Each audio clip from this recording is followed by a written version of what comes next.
Reports of shots fired in the Deer District. Let's get right out to our Cassidy Williams. She spent the entire evening in the Deer District and was told by Bucks officials just as the game ended, Cassie, you needed to get to a safe place because of what was happening down there.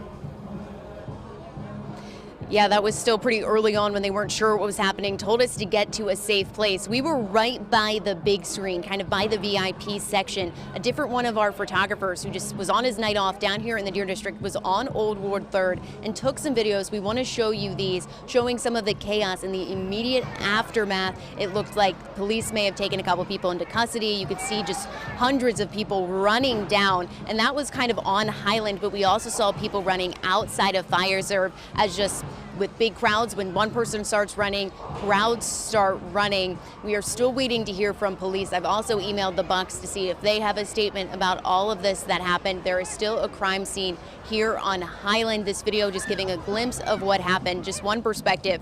We will work to get more information as the night progresses. You can hear some of the sirens there in that video as well. We're working to learn if anyone was injured tonight. And as soon as we get that information, we'll come back to you, Ben. For now, from the Deer District, Cassidy Williams, FOX 6 News. Cassidy, I want to ask you about the police presence before this incident happened, obviously during the game, and in that video you can see there were some officers just in that video on scene within seconds there. How would you describe what you witnessed out there as far as the police presence? There was quite a few police officers, but I will say we were up front pretty much the entire time because that's where we felt safe. Because earlier in the night we had kind of gotten surrounded and we wanted to make sure our equipment and everything was good, so we stayed up by the VIP section pretty much the whole time. And in that section, I didn't really see any security guards. The security were as I mentioned, the Bucks Grand dancers were the ones keeping people out. They're the 55-plus dancers. That's what they auditioned for, and they were kind of working as bouncers. We did see police then in various parts kind of run towards areas when there was a couple fights broke out. It'd be hard to judge based on the last couple of games, as this is one of my first in this big crowd in this season, but we'd really have to take a wider look to find exactly how many police officers were down here, but I definitely have some questions about the Bucks' plans for Sunday after this. Yeah, the security will certainly be brought up. We're seeing the video of a video taken just moments after this shooting happened on Old World 3rd. That's that pedestrian bridge straight ahead that goes over the Milwaukee River, and you can see just how many officers were there just in the seconds right after that. That's a man on the ground. You saw someone else being taken into custody. I will tell you at this moment, we have not had official word from the Milwaukee Police Department about what occurred, but you can see officers checking that guy's leg there after these reports of shots fired, and just the amount of people that were in the area. Cassie, the timing couldn't have been worse for this incident to happen because this was just as the game was ending, and you did say there was some chaos a little bit with the game letting out. You were in a secured area that you did have to go through metal detectors. It seemed that kind of went out the window, but then even on Old World 3rd, the timing could have been worse because so many people were then in the area on the streets.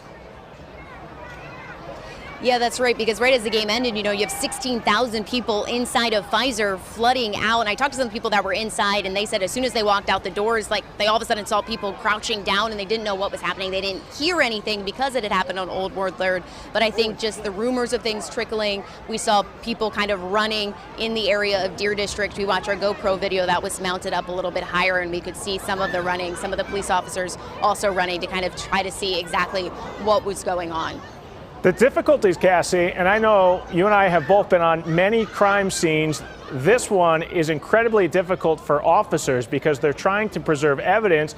You could see in some of these videos officers putting tape up immediately, but still very difficult to do with as many people on the street walking through and running from that chaos. So that's going to create a challenge for officers who are trying to preserve the crime scene, right, Cassidy? Yeah, there's certainly, the officers, whenever something did happen, they got there quickly. The officers that were here doing their best, breaking things up pretty early.